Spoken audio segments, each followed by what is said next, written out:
Chers amis, je suis heureux de vous retrouver pour continuer notre étude sur les coupes dans le 16e chapitre d'Apocalypse et nous avons à étudier aujourd'hui la 6e coupe. Je vous rappelle brièvement les 5 premières coupes. Les 4 premières touchaient notre écosystème comme les 4 premières trompettes et elles vont toucher successivement la terre, la mer, les fleuves et les sources d'eau et le soleil. En touchant la terre, c'est un ulcère malin qui se produit sur les hommes. Pour la deuxième, la mer devint comme du sang et comme le sang d'un mort. Pour la troisième, ce sont les fleuves et les sources d'eau qui deviennent du sang. Et avec la quatrième, c'est le soleil qui brûle les hommes. Nous avons vu qu'il y avait là probablement une suite écologique à ce qui s'était passé avec les 4 premières trompettes. Simplement, avec les trompettes, un tiers était touché, alors qu'ici, c'est la totalité, c'est aggravé. Nous avons vu aussi un parallèle avec les plaies d'Égypte. Et ici, on voit encore la différence qu'il y a entre le peuple d'Égypte et le peuple du pays de Goshen. Et puis, nous arrivons à la 5e. La 5e, c'est les ténèbres qui sont sur le trône de la bête. Le parallèle avec la 5e trompette, c'est la fumée, les ténèbres qui sortent du puits de l'abîme. Et nous voyons là certainement le travail des démons, des mauvais esprits qui trouvent un champ d'action supplémentaire. Et maintenant, il nous faut aborder cette 6e coupe. Simplement, il faut remarquer encore que, au cours des trompettes, on avait assisté à la fin de la 6e trompette à un repentir, alors que nous venons d'assister avec les coupes à un moment où les hommes ne se repentent pas, et à plusieurs reprises, et nous le verrons encore. Alors maintenant, avec cette 6e coupe, eh bien, nous allons faire le parallèle avec la 6e trompette. Et ce que nous allons voir ici est certainement, là encore, la conséquence de ce qui s'est passé avec la 6e trompette. Je vous propose de lire maintenant au chapitre 16, à partir du verset 12. Le 6e versa sa coupe sur le grand fleuve l'Euphrate, et son eau tarit, afin que le chemin des rois venant de l'Orient fût préparé. Et je vis sortir de la bouche du dragon, de la bouche de la bête et de la bouche du faux prophète 3 esprits impurs semblables à des grenouilles, car ce sont des esprits de démons qui font des prodiges et qui vont vers les rois de toute la terre, afin de les rassembler pour le combat du grand jour du Dieu Tout-Puissant. Voici, je viens comme un voleur. Heureux celui qui veille et qui garde ses vêtements, afin qu'il ne marche pas nu et qu'on ne voit pas sa honte. Ils les rassemblèrent dans un lieu appelé en hébreu Armageddon. Voilà un texte qui a fait couler beaucoup d'encre et de salive, ce texte sur Armageddon. J'aimerais simplement vous dire que le texte commence par l'assèchement de l'Euphrate. Et il est probable que nous nous trouvons là avec les conséquences de la 6e trompette. En effet, la 6e trompette nous décrivait une guerre extrêmement meurtrière au Moyen-Orient. Et il est probable que ce Moyen-Orient est resté exsangue à la suite de cette guerre. C'est probablement cela, l'assèchement de l'Euphrate. Et cet effondrement du Moyen-Orient permet aux puissances de l'Orient, de l'Extrême-Orient, de venir et de participer au rassemblement des nations. Ces nations d'Extrême-Orient qui font si peur actuellement n'interviennent là que dans ce rassemblement général. Alors le verset 13 va nous apporter des indications précieuses. Et je vis sortir de la bouche du dragon, de la bouche de la bête et de la bouche du faux prophète, 3 esprits impurs semblables à des grenouilles. Nous avons là 3 associés. Et ces 3 associés, il se trouve que nous les avons déjà vus s'associer. J'aimerais que nous lisions ensemble le passage du dragon à la bête. La bête, c'est toujours la bête qui monte de la mer. Lisons cela dans Apocalypse 13, au verset 2. La bête que je vis était semblable à un léopard. Ses pieds étaient comme ceux d'un ours et sa gueule comme une gueule de lion.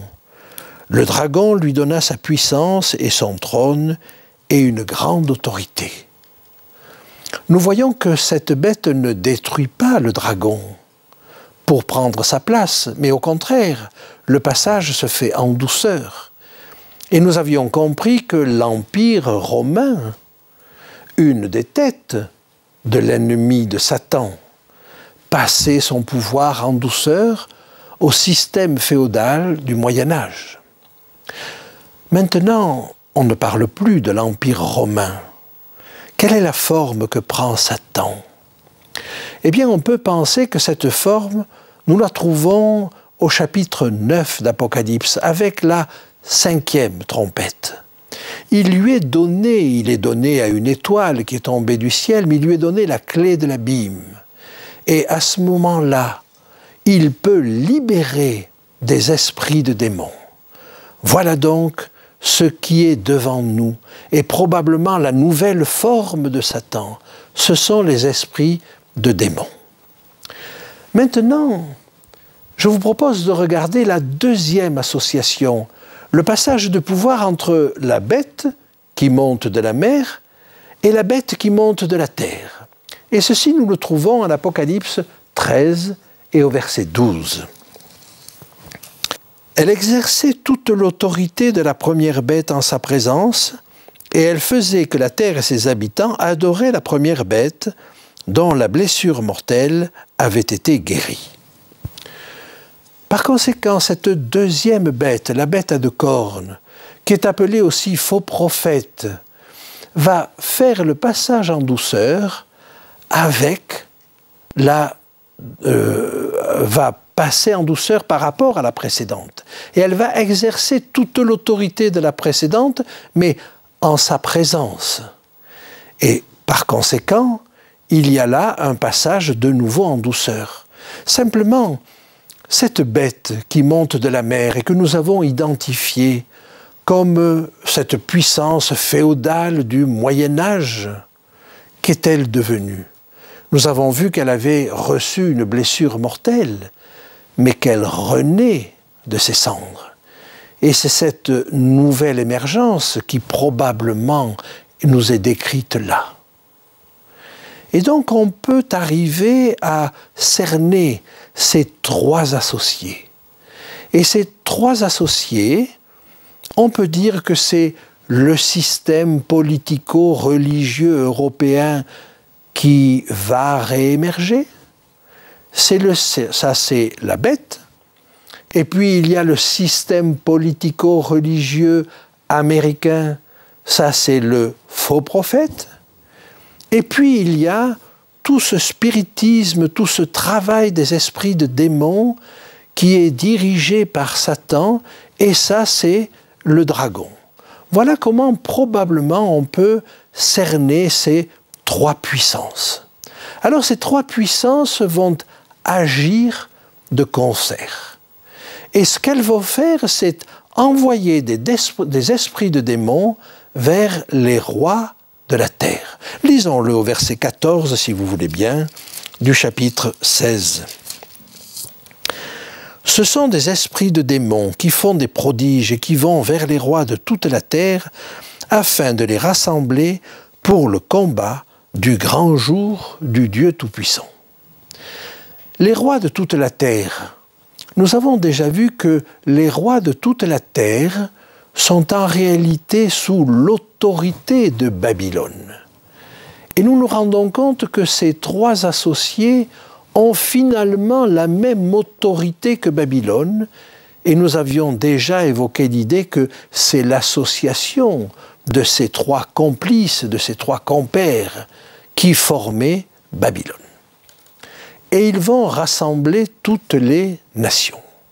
Alors j'aimerais voir avec vous quelques textes de l'Ancien Testament, des prophètes de l'Ancien Testament, qui nous parlent de manière intéressante de ce rassemblement des nations tout à fait à la fin. Le premier texte que je vous proposerai se trouve dans le livre du prophète Jérémie, au chapitre 25, les versets 31 à 33. Le bruit parvient jusqu'à l'extrémité de la terre, car l'Éternel est en dispute avec les nations. Il entre en jugement contre toute chair. Il livre les méchants au glaive, dit l'Éternel. Ainsi parle l'Éternel des armées.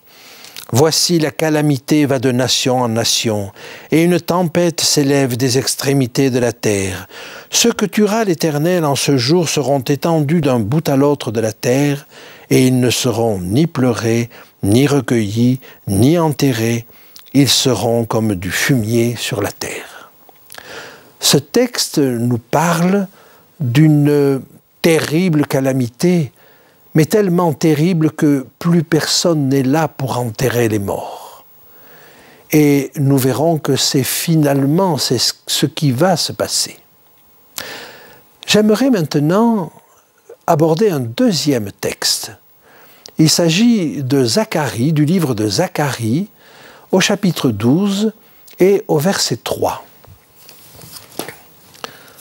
En ce jour-là, je ferai de Jérusalem une pierre pesante pour tous les peuples. Tous ceux qui la soulèveront seront meurtris, et toutes les nations de la terre s'assembleront contre elle. Et un petit peu plus loin, au verset 8, « En ce jour-là, l'Éternel protégera les habitants de Jérusalem, et le faible parmi eux sera dans ce jour comme David. La maison de David sera comme Dieu, comme l'ange de l'Éternel devant eux. En ce jour-là, je m'efforcerai de détruire toutes les nations qui viendront contre Jérusalem. » Ce texte est intéressant parce qu'il nous montre là un rassemblement des nations contre Jérusalem. Alors il s'agit probablement non pas de l'Israël physique, mais de l'Israël spirituel. Et nous voyons que l'objectif de ce rassemblement est de détruire le peuple de Dieu. Au bout du compte, ces nations risquent de se détruire entre elles et vont se détruire entre elles. Mais l'objectif du rassemblement, c'est de détruire Israël. Et j'aimerais maintenant aborder un troisième texte qui nous parle aussi de ce rassemblement. Il se trouve dans le livre du prophète Joël, au chapitre 3, et au verset 2. « Je rassemblerai toutes les nations, et je les ferai descendre dans la vallée de Josaphat. Là, j'entrerai en jugement avec elles au sujet de mon peuple d'Israël, mon héritage, qu'elles ont dispersé parmi les nations, et au sujet de mon pays, qu'elles se sont partagées. » Voilà donc également un rassemblement des nations qui a pour but de lutter contre le peuple de Dieu, mais en réalité, là, l'accent est mis sur le fait qu'il lutte contre Dieu. Et c'est Dieu qui va rentrer en jugement avec ces nations. Quelque part, elles vont encore porter un jugement contre elles-mêmes. Alors j'aimerais maintenant que nous abordions le verset 15 de notre texte, Apocalypse 16, Verset 15. « Voici, je viens comme un voleur. Heureux celui qui veille et qui garde ses vêtements, afin qu'il ne marche pas nu et qu'on ne voit pas sa honte. » Certes, ce verset nous annonce la venue imminente de Jésus, non seulement imminente, mais surprenante pour les hommes. Mais il est un peu en décalage avec ce qui précède. Et j'aimerais vous montrer toute son utilité. En réalité, nous avons là une inclusion. Le verset 14 nous parle du rassemblement des nations. Et le verset 16 nous parle du rassemblement de ces nations dans un lieu précis appelé Armageddon. Nous étudierons ceci tout à l'heure. Mais entre les deux, une adresse au peuple de Dieu. Eh bien, cette inclusion est en train de nous dire que ce rassemblement vise le peuple de Dieu. Et là, il est conseillé au peuple de Dieu de garder son vêtement, ce vêtement blanc, ce vêtement qui est fait d'un caractère irréprochable, mais qui est fait de la justice de Christ, qui est fait du pardon obtenu en Christ. Et il est question de ne pas marcher nu et de ne pas laisser voir sa honte. Le peuple de Dieu, à ce moment-là, n'est plus soumis au péché, mais il n'en a pas toujours été ainsi. Et la honte de son passé pourrait remonter. Et sans doute que les peuples rassemblés contre lui ne manqueront pas de lui rappeler son passé. Mais il faut qu'il garde ses vêtements, il faut qu'il garde son assurance du pardon en Christ. Peut-être faut-il voir là aussi une allusion à Babylone qui sera mise à nu. Et au chapitre 17 et au verset 16, nous trouvons cela. Les 10 cornes que tu as vues et la bête haïront la prostituée, la dépouilleront et la mettront à nu, mangeront ses chairs et la consumeront par le feu. Si le peuple de Dieu garde ses vêtements, ses ennemis, lui, ne les garderont pas. Il y a là sans doute une allusion à la séduction terrible à laquelle vont être soumis les élus. Séduction dont nous parlait Jésus dans l'évangile de Matthieu. Une séduction telle qu'elle serait capable de séduire les élus même, si c'était possible. Alors cette inclusion du verset 15 est parfaitement à sa place. Elle nous montre le but du rassemblement contre le peuple de Dieu. Maintenant, lisons ensemble le verset 16. Apocalypse 16, verset 16. « Et ils les rassemblèrent dans un lieu appelé en hébreu Armageddon. » Voilà un mot qui est étonnant, un nom qui n'existe sur aucune carte.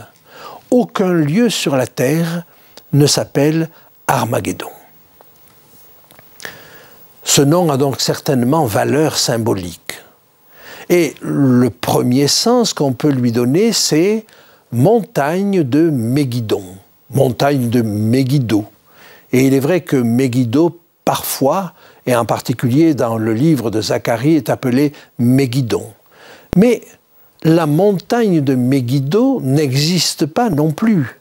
On parle de la vallée de Megiddo, mais pas de la montagne de Megiddo. Il pourrait y avoir une deuxième explication à ce nom, c'est une déformation de Megiddo qui, en réalité, prendrait le mot hébreu mohed, qui signifie l'assemblée. Ce serait donc la montagne de l'assemblée.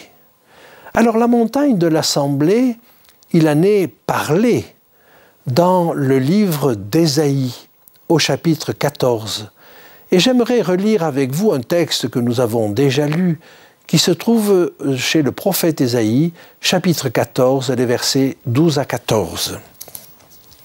« Te voilà tombé du ciel, astre brillant, fils de l'aurore. Tu es abattu à terre, toi le vainqueur des nations. Tu disais en ton cœur, je monterai au ciel. J'élèverai mon trône au-dessus des étoiles de Dieu. Je m'assiérai sur la montagne de l'assemblée, Har Mohed, à l'extrémité du septentrion. Je monterai sur le sommet des nues, je serai semblable au Très-Haut. Telle est la portée de cette montagne de l'assemblée. C'est la montagne de l'orgueil. C'est la montagne où s'asseyait Satan. Et c'est la montagne où peuvent s'asseoir les hommes au comble de leur orgueil, en se prétendant semblables au Très-Haut. Alors, nous en arrivons maintenant à la fin. Les nations sont rassemblées, et sont rassemblées pour détruire un peuple, le peuple de Dieu. Ils le croient à leur portée, et il est à leur portée. Ce peuple ne peut absolument pas se défendre. Il n'a aucun moyen de défense. Son seul recours, c'est Dieu. Sa seule victoire possible, c'est de garder le vêtement qu'il a sur lui pour que sa honte ne paraisse pas. C'est de garder cette assurance dans le pardon de Dieu, alors même que tout l'accuse et que tous l'accusent. Eh bien, dans ces circonstances-là, c'est une tentation terrible. Ils reconnaissent leurs fautes.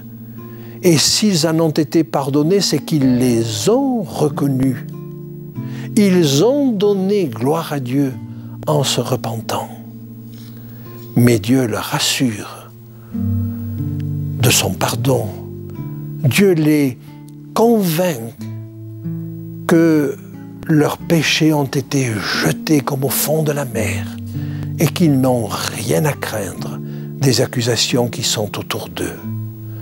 Puissions-nous garder cette assurance du salut et du pardon en Jésus.